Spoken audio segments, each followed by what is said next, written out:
In this session I'm going to cover one of our products which is known as the V-Clouds. I'm going to talk to you a little bit about the liquids and the powders, what's in the range, flavours, colours, how we apply them, how I develop them and why I develop them. Okay, what I'm going to do is I'll talk to you specific about a few of the ingredients that go into the black V-Cloud powder, which is this one.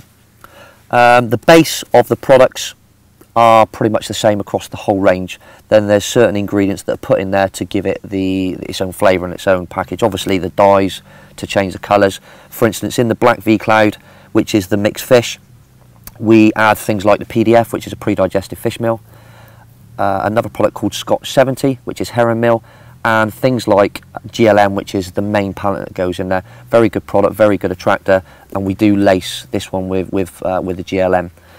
Now, the inclusions of it says on the front of the label, for 1 jar of V-Cloud powder, you're looking at 4 litres of liquid, i.e. water. It could be water, it could be your spod, soup, whatever you want to put into it really. Now, the jar is a 1 litre jar. We actually did it as a litre jar rather than a kilo jar, because if you want to add the 4 litres, you just fill that 4 times into a bucket, you're done. So, depending how heavy you want the cloud to be, depends on how much of the powder you use and how much liquid. The more powder you use, the less liquid, the thicker the cloud, the longer the cloud lasts. With the powders, we developed them predominantly, or the main brain behind it was the Junior British Championships. We have quite a big involvement with the juniors in some form of with sponsorship, and we've always had juniors that are on with velocity baits involved in the competition.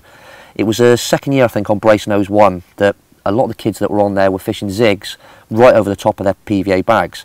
So I wanted to develop something that was going to offer cloud in the top layers of the column but not through the columns of the water, and then the liquid for the solids which would be injected in.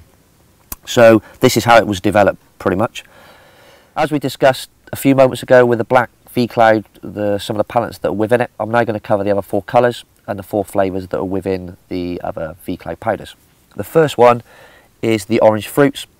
It's a fruit palatant, very high intense sweetener that goes in there, very, very strong to the smell. Then there's the white livers.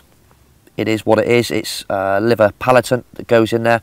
Out of all of them, probably the most visual colour when you're applying it to a lake. Red chilies, it is what it is on the tin. It is a strong chili powder that goes into this one. And the last one is the yellow creams, very similar to the orange fruits. It's a very high intense sweetener, but it's more of a cream, vanilla palatant rather than a fruit, which is the raspberry fruit that goes into the other one.